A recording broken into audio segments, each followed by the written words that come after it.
Hello everyone and welcome back to another episode of Buff Breakdown. JP just got Anniversary 8 and now we're entering Day 2 and you know what that means? We are getting these daily buffs, oh yeah. So for the next week or so you can expect to see daily coverage of these buffs. And now we don't exactly know what the buffs are yet fully, we only know the classes and rarities of every day.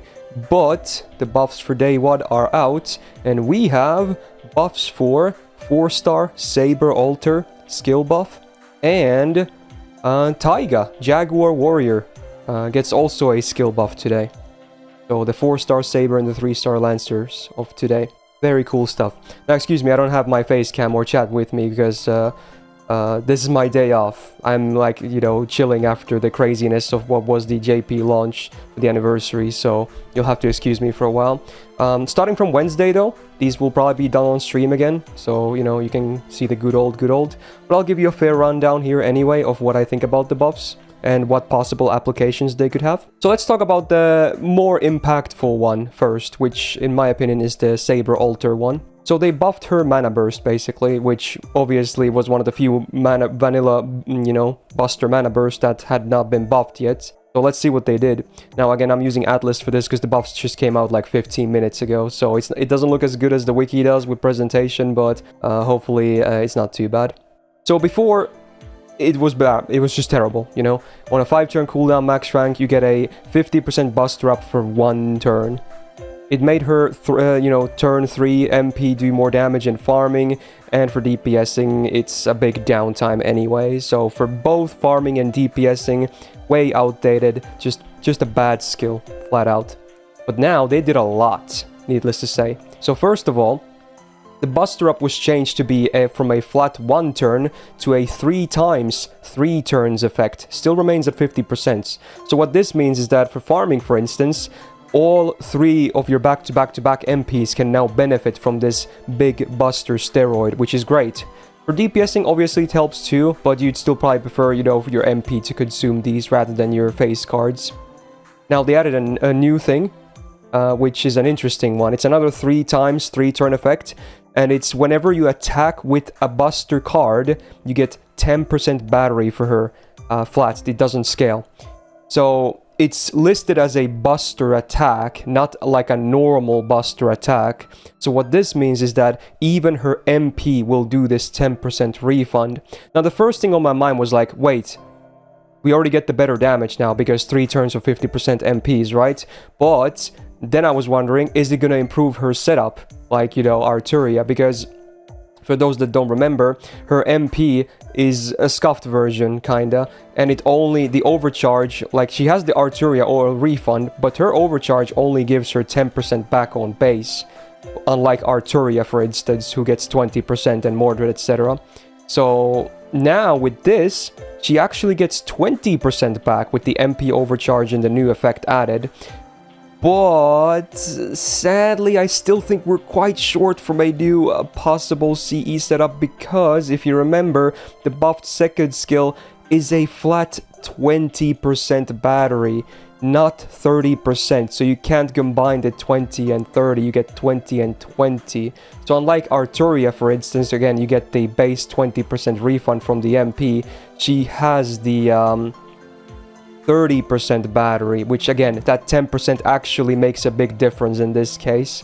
So while her damage, Saber Alters that is, definitely has improved for both DPSing and farming now, this thing is mostly a thing for DPSing, really, to fire off more MPs. Sadly, I don't, unless I'm missing something, could be, I don't think her farming setup will really improve, like CE-wise, much at all. It's probably mostly going to be the same still, but her damage will go up. That's for sure. Now, sadly, I can't show you any numbers yet because, you know, the people handle all the lists for me, they're like working or sleeping or whatever right now, and I really want to get this video out right now. But I'll link the sheet in the description of this video, and I think Jord will update it later when he has time. So if you want to see the new numbers of Salter with her farming, check that later, and it should hopefully have the numbers. Now, we're not done with the skill yet, by the way. Now, with those 2 changes, I think this is already an okay skill for a 5-turn cooldown. Pretty good, actually, especially for farming. But now, she also gets 3 turns of Invul Pierce. Now, that's a cool little utility. Again, for farming, Does it really do much? I would say 99.99% of the time for farming, it does nothing. But for DPSing, remember, this skill is on a 5-turn cooldown, so suddenly, that's a really good uptime on a utility that is actually very great. Because again, remember, Invul Pierce also goes through dodges, so that's cool. That's actually very great utility to have. So for those that are big Salter enjoyers, even as a DPS, this is a great buff, honestly. I like this. Now this skill looks way, way better. It went from terrible to pretty solid, actually. So I'm pretty happy with this buff overall. I think it's a good one. Now, on my Saber tier list this year, I had her placed on a flat C. Some people say maybe she should have been higher because her, for farming numbers were still not terrible. But then I was like, she's still story locked, it's hard to get MP levels, etc. And, you can definitely do better.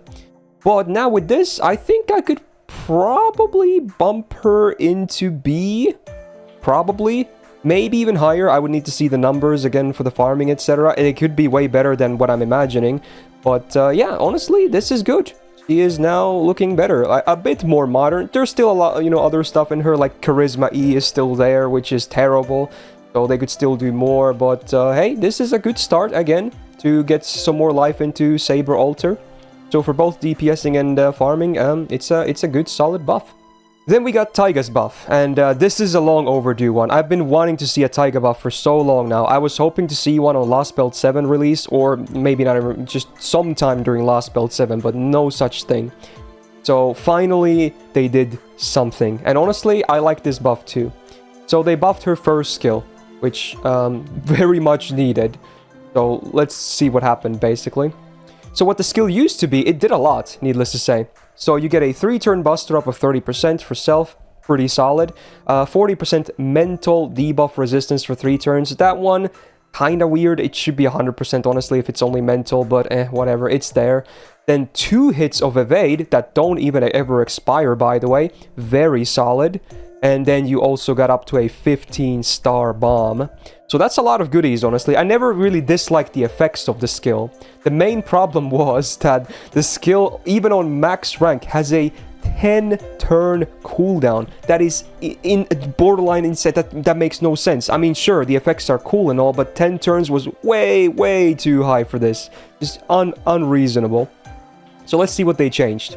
First of all, cooldown has come down significantly. In fact, this might be the biggest cooldown reduction I've ever seen in the history of buffs. It came down a full 3 turns. So now on max rank, it is a 7-turn cooldown, down from 10. Big difference, because remember, she's a DPS, so this will actually make it, you can probably use it twice in a battle now, especially if you bring Koyan or 2. That's very great. Buster and the mental debuff rest and the evade, they all remain the same effects wise, nothing changes there. But then we got some other changes. First of all, now she applies a forest field for 3 turns, and this is really good. I like this because if you know Taiga, her 3rd skill has a condition. You get 50% crit damage. Yeah, if you don't, you always get the 50% crit damage on base, right? But if you have a forest field, you also get 600% star absorb for 3 turns. Now, this is very important because Lancer base absorb is average at best on base. So if you wanted her to crit, you either needed to get a real big amount of stars or just get lucky with the star distribution. So with this, her having an easy access to guarantee this absorb now for herself as well, it's great. It's really great. So that's nice. So adding the field guaranteed on this skill is cool. Now, the uptime is still not amazing because it's, up 3 turns and the cooldown is 7, so it's still down more than it's up, but hey, I like it. And speaking of massive stars, they upped the star bomb as well. So it went from 15 stars on max rank to 30 stars. Man, this is a cool one because now she can just pop everything turn 1. She won't miss the crit absorb either. So with 30 stars, if you have her cards, she's basically guaranteed to crit on command, which is great. That's actually very strong. So you don't even have to go turn 1. Like, let's say, you don't get any of her cards on turn 1. You can just wait for turn 2, and then, hey, look, it's like Taiga Brave Chain. Boom, press 1, 2, 3. You have a lot of buffs, attack, buster, crit damage, good absorb, lots of stars. You can get a solid turn for damage, honestly. So I really like this buff now. Again, this skill was much in need of a buff, mostly for the cooldown, but I'm glad they did other stuff too with the added forest field and the doubling the star bomb amount as well. Very, very cool. Glad they're finally showing some love to Taiga. Now, on my Lancer tier list this year, I just kind of trashed her. D+ is pretty damn low, because, you know, some people were defending her like, oh, she's not that bad and all, but I was like, why would you ever bring her, really? Why? But now with this, she actually has a much more consistent Buster DPS single target case, I would say. Is she still gonna be like, you know, top tier? Is she something like the Ushi of 3-star Lancers? Not really. Her MP kind of still sucks. She's story locked, but honestly, her face cards are way better now. And I think I could probably put her next to Diarmuid now, honestly. Yeah, I think so. I really hope they do something with her MP, though. The MP is still a big problem. But hey, this is another great buff, and, you know, addressed one of her biggest issues, which is the ridiculous cooldown on that first skill. So there you go. Honestly, pretty good start. It's a pretty mellow start, but I think both buffs were, 1, needed, and 2, great. Like, they both tackled the weak parts of these skills themselves, and both servants could definitely use the buff. So, hey, I'm hoping they're gonna keep up this trend that, you know, try to buff more the servants that need it, rather than servants that are already in a solid spot, right? So, yes, I hope they keep up this trend right here. Buff the stuff that needs to be buffed, and buff the servants that need to be buffed. Hopefully both at the same time, you know? So there you go.